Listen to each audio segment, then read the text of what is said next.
Hello everyone, this is Ritu and welcome to study more knowledge. CTET के previous year questions हम discuss कर रहे हैं और इस सीरीज में आप पाएंगे सोशल साइंस के previous year questions with explanation. तो जो कि आपके ऑनलाइन एग्जाम में पूछे गए थे दिसंबर 2022 में, वो क्वेश्चंस आपको इस सीरीज में मिलेंगे। ये वीडियोज मैं आपको कंपाइल करके भी प्रोवाइड कराती हूँ। डेट वाइज अगर आप देखना चाहते हैं तो डेट वाइज भी देख सकते हैं। अगर आप इन वीडियोज़ को फॉलो करते हैं तो आपकी बेहतर तैयारी होगी, बेहतर अंडरस्टैंडिंग बन जाएगी। You can also follow me in social media, Facebook page, Insta ID and Telegram channel. Link आपको डिस्क्रिप्शन मिल जाएगा, तो वहां से आप ज्वाइन कर सकते हैं। क्वेश्चन है, जैसे जैसे लोगों ने पशुओं को पालतू बनाना आरंभ किया, पालतू पशु धीरे धीरे जंगली पशुओं से इस रूप से भिन्न होते गए। तो यहाँ पर दो स्टेटमेंट्स दी गई हैं और आपको सेलेक्ट करना है सही यहाँ से। तो इससे पहले हम इंग्लिश में भी इसको देख लेते हैं एक बार। तो पशुओं को जब पालना शुरू करा तो पहले तो जंगली थे जानवर, और जब वो पालतू बनने लगे तो कुछ बदलाव उनमें आए। तो यहाँ पर सही ऑप्शन हो जाएगा third. Both A and B are correct. जो उनके दांत थे, दांत उनके छोटे हो गए, उनके दांत छोटे होते गए और उनके सींग छोटे हो गए। आप देखोगे कुछ जानवर, जो जंगली जानवर आप देखते हो, वो थोड़े से मतलब उनका जो बॉडी का स्ट्रक्चर है कुछ डिफरेंट होता है, और जो पालतू होते हैं वो कुछ डिफरेंट होते हैं। क्योंकि जो जंगली जानवर होते हैं वो इंसान के लिए हानिकारक होते हैं, मतलब वो एक तरह से उस पर आक्रमण कर सकते हैं, हमला कर सकते हैं उस पर। तो जो पशु जो है वो पालतू बनाते चले गए मानव, उनके ये परिवर्तन देखने को मिलती हैं कि दांत छोटे होते गए और सींग छोटे होते गए। अब मानव में भी देखेंगे ये बदलाव, जो हमारे बॉडी में जिस चीज़ की ज़रूरत नहीं होती है वो अंग धीरे धीरे क्या है, विलुप्त हो जाता है। जैसे कि पहले पूंछ होती थी ना, कहते हैं कि वो बंदर से ही तो मानव का विकास हुआ है ना। तो बंदर को आप देखो पूंछ होती है उनके, वैसे ही पहले होती थी पूंछ मानव के भी, लेकिन उसका यूज़ नहीं हुआ, वो धीरे धीरे ख़त्म हो गई। वैसे ही हमारे कुछ जैसे दांतों में भी होता है, दांत जो हैं कुछ हमारे यूज़ में नहीं आते हैं। पीछे वाले जो दांत होते हैं हो सकता है वो आगे जो है धीरे धीरे ख़त्म ही हो जाएं। तो कुछ ऐसे अंग होते हैं हमारी बॉडी में भी। एक और अंग है, उसका मुझे नाम तो याद नहीं है, हमारे इंटरनल बॉडी पार्ट में आता है वो।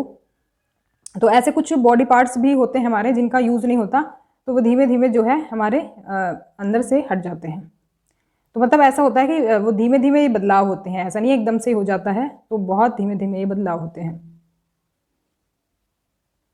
नेक्स्ट क्वेश्चन है, मुगल शासकों के अभियानों के संदर्भ में निम्नलिखित का मिलान कीजिए। तो कुछ अभियान थे मुगल शासकों के, ये दिए गए हैं और इनका ईयर दिया गया है, कौन से ईयर में ये अभियान हुए थे। इंग्लिश में यहाँ पर आप देख सकते हैं, battle of Chanderi, battle of Chausa, और ये जो अहमदनगर को जो इन्होंने अपने राज्य में मिला लिया था, बीजापुर को राज्य में मिला लिया था, ये जो चीज़ें हुई थी ये कब हुई थी। यहाँ पर सही ऑप्शन हो जाएगा थर्ड। थर्ड के हिसाब से हम ए को तो मिला देंगे थर्ड से। बैटल ऑफ चंदेरी हुआ था ये आपका 1528 में। बी को फोर्थ से मिला देंगे, बैटल ऑफ चौसा हुआ था 1539 में। और सी को पहले से मिला देंगे, अहमदनगर को मिलाया था इन्होंने अपने राज्य में 1632 में, और बीजापुर को मिलाया था 1685 में। तो इस तरह से इनको मिला देंगे। नेक्स्ट क्वेश्चन है, निम्नलिखित में से किस गुप्त वंश शासक ने महाराजाधिराज की उपाधि का प्रयोग किया था। देखो क्वेश्चन को ध्यान से पढ़ लिया करो, थोड़ा सा डिफरेंस क्वेश्चन में कभी कभी मिल सकता है आपको। कभी कभी ये पूछा जाता है कि महाराजाधिराज की जो उपाधि है वो सबसे पहले किस गुप्त वंश शासक ने धारण की थी। तो क्वेश्चन में थोड़ा डिफरेंस समझें क्या पूछा गया है। तो यहाँ पर इंग्लिश में भी आप इसको देख सकते हैं। अब हम देख लेते हैं सही आंसर क्या रहेगा। सही आंसर होगा option number 4, B and D. तो समुद्रगुप्त और चंद्रगुप्त ने ये टाइटल यूज किया था महाराजाधिराज। ये जो है ना चंद्रगुप्त प्रथम है, क्योंकि देखो जिसके आगे कुछ ना लगा हो तो मतलब वो प्रथम की बात हो रही है, क्योंकि जब सेम नाम आगे रखा जाता है तो 2, 3 करके इस तरह से उसके आगे जोड़ते जाते हैं, जैसे यहाँ पर लिखा गया है। तो चंद्रगुप्त और समुद्रगुप्त इन दोनों ने ये टाइटल यूज किया था। अब इसका मतलब क्या होता है, लेकिन अगर आपसे पूछा जाए कि पहली बार किस गुप्त वंश शासक ने ये उपाधि धारण की थी, तो ये है चंद्रगुप्त प्रथम। यहाँ पर देख लेते हैं, महाराजाधिराज रियासत के विशेष रूप से उच्च पद का एक प्रतिष्ठित संकेत होता है। एक हायर रैंक होती है, ये मतलब हाई रैंक होती है सबसे ऊपर। एक तरह से इसको हम क्या कहते हैं, राजाओं का राजा। राजाओं के राजा के लिए महाराजाधिराज हम यूज़ करते हैं वर्ड। तो चंद्रगुप्त प्रथम जो है इसका टाइम पीरियड था ये 319 से 350। गुप्त वंश का एक राजा था जिसने उत्तरी भारत में शासन किया था। इनकी उपाधि जो है महाराजाधिराज से पता चलता है कि वह राजवंश के पहले सम्राट थे।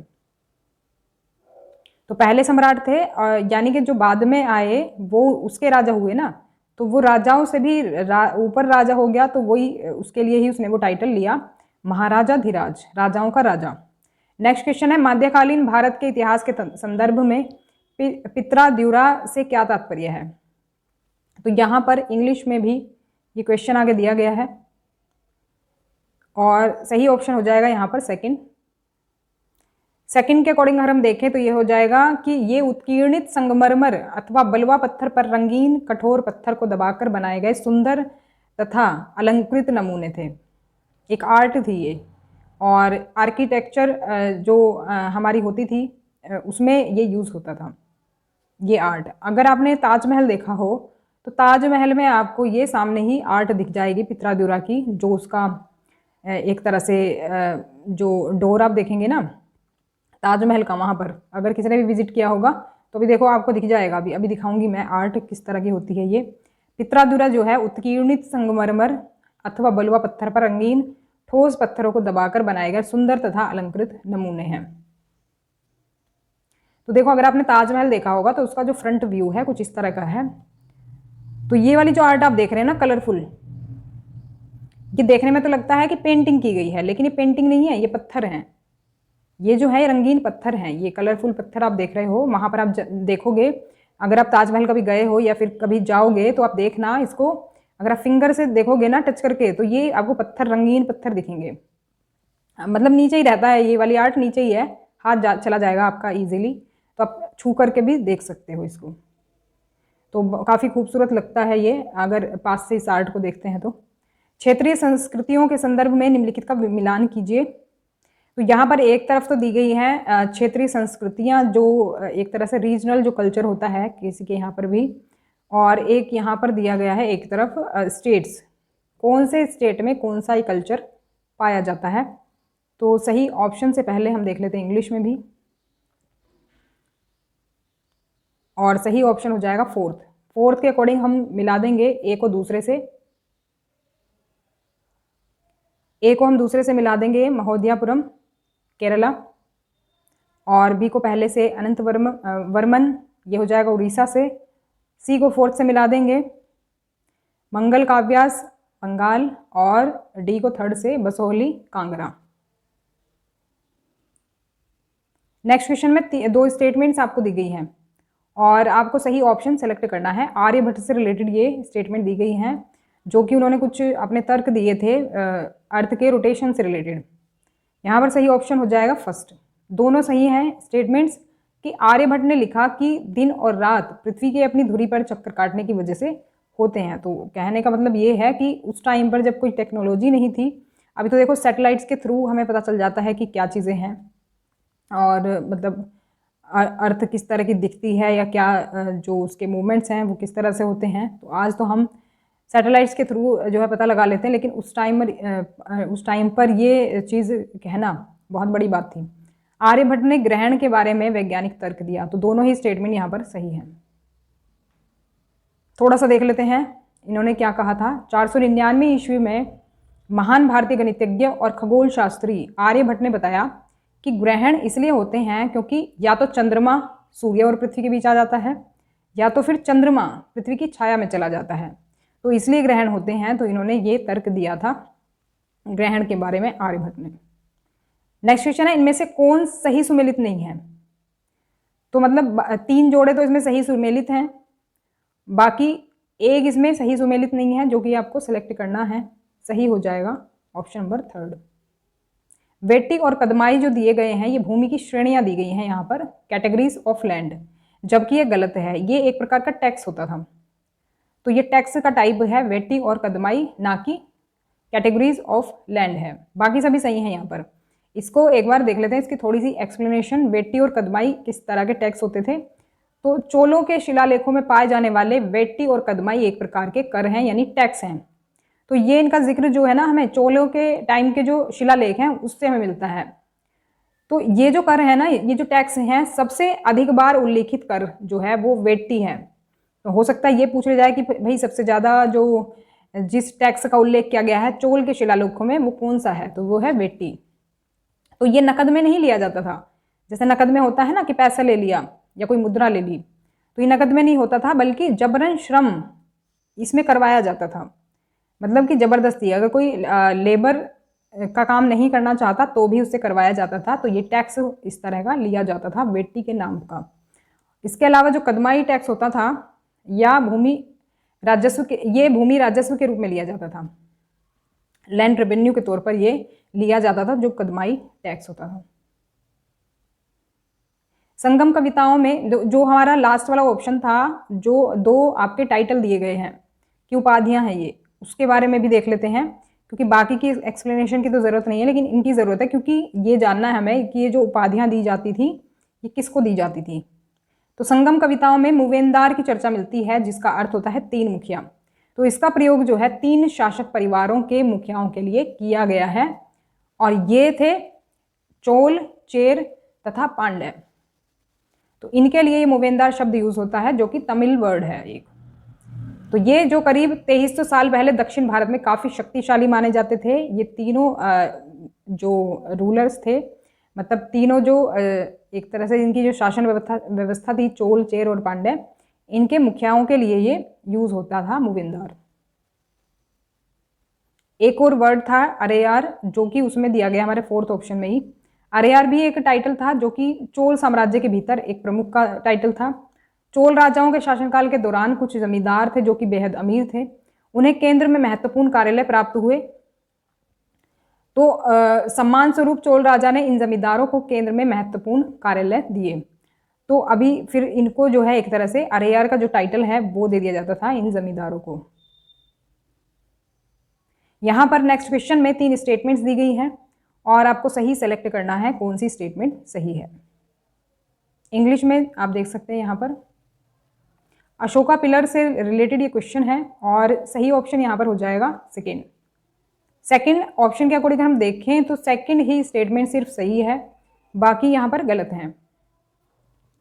सेकंड स्टेटमेंट में दिया गया है कि अशोक स्तंभ पर अभिलेख जो लिखवाया गया है हरिशेन द्वारा एक काव्य के रूप में लिखा गया था।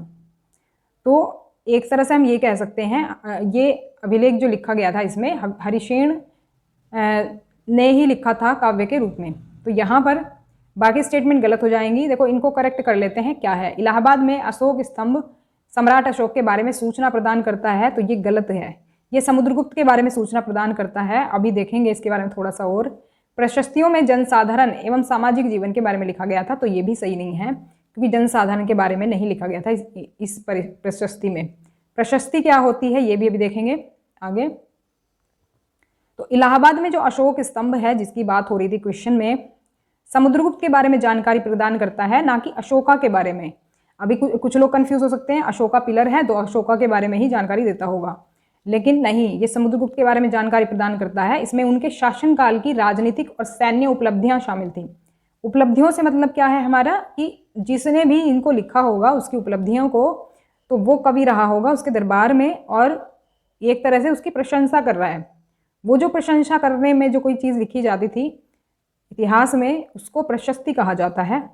तो हरिशेन ने इस पर लंबी कविता लिखी थी अशोका पिलर पर। वह गुप्त वंश के शासक समुद्रगुप्त का दरबारी कवि था हरिशेन, और ये शिलालेख एक विशेष प्रकार का है जिसे प्रशस्ति के नाम से जाना जाता है, क्योंकि इसमें समुद्रगुप्त की इसने प्रशंसा की है। ये एक संस्कृत शब्द है जिसका अर्थ है प्रशंसा करना। नेक्स्ट क्वेश्चन में 2 स्टेटमेंट्स दी गई हैं और ये आपका आ जाता है किससे, ये आपका उसमें इंक्लूड है, हिस्ट्री में ही इंक्लूड है क्वेश्चन भी, और लेकिन ये जो है हमारा समाज सुधार से रिलेटेड क्वेश्चन है। हिंदी में यहाँ पर दिया गया है 2 स्टेटमेंट्स, और इंग्लिश में भी आप आगे इसको देख सकते हैं। सही ऑप्शन यहाँ पर हो जाएगा फर्स्ट। दोनों स्टेटमेंट यहाँ पर सही हैं।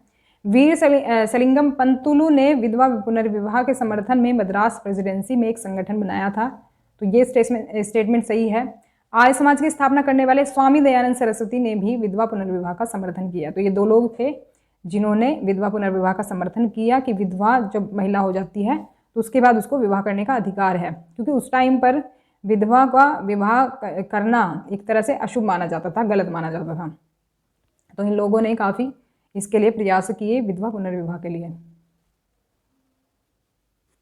आगे बढ़ते हैं। नेक्स्ट क्वेश्चन है 19वीं शताब्दी के भारत में सिंह सभाओं का गठन कब हुआ? तो सिंह सभाओं का गठन कब हुआ, मतलब ऐसी क्या सिचुएशन आई, इस तरह की यहाँ पर स्टेटमेंट दी गई है कि जिसकी वजह से सिंह सभा का गठन हुआ। तो यहाँ पर 4 स्टेटमेंट आपको दी गई हैं।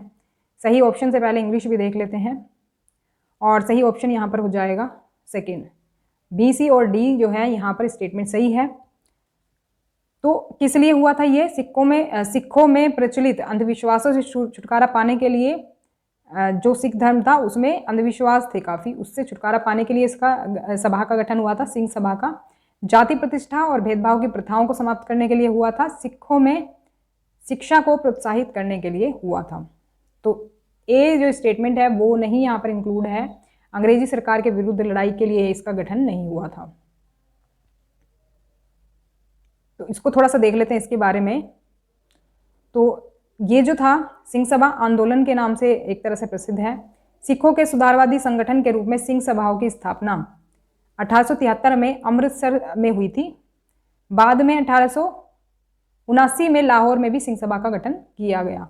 तो स्थापना की शुरुआत जो अमृतसर से हुई थी, उसके बाद फिर लाहौर में भी इसका गठन किया गया। इन सभाओं ने सिख धर्म को अंधविश्वासों, जाति भेदभाव और ऐसे आचरण से जिससे भी वो गैर समझती थी उससे मुक्त कराने का प्रयास किया। मतलब जो आचरण वो गलत मानते थे उस सभी से मुक्त कराने का इन्होंने कोशिश करी। उन्होंने सिखों को शिक्षा के लिए भी प्रोत्साहित किया कि भाई एजुकेशन जो है काफ़ी ज़रूरी है, जिसमें अक्सर आधुनिक ज्ञान के साथ साथ सिख धर्म के सिद्धांतों को भी पढ़ाया जाता था। मतलब जो एजुकेशन थी उसमें सिख धर्म के जो प्रिंसिपल्स होते हैं उनको भी पढ़ाया जाता था, जो मॉडर्न नॉलेज थी उसके साथ साथ। तो ये थी हमारी आज की क्लास। वीडियो पसंद आई हो तो लाइक करें, शेयर करें ज़्यादा से ज़्यादा, और सब्सक्राइब कर लें चैनल को अगर आप चैनल पर नए हैं तो, रेगुलर अपडेट्स एंड नोटिफिकेशन के लिए। मिलते हैं नेक्स्ट क्लास में, तब तक के लिए stay connected and keep watching study more knowledge. Thanks for watching. तो कुछ लोग लाइव क्लास के लिए बोलते हैं, तो लाइव क्लास अभी कुछ दिन बाद स्टार्ट करूँगी मैं, थोड़ा सा अभी बिजी है शेड्यूल, तो कुछ दिन बाद स्टार्ट करने वाली हूँ मैं। तो मिलते हैं नेक्स्ट क्लास में।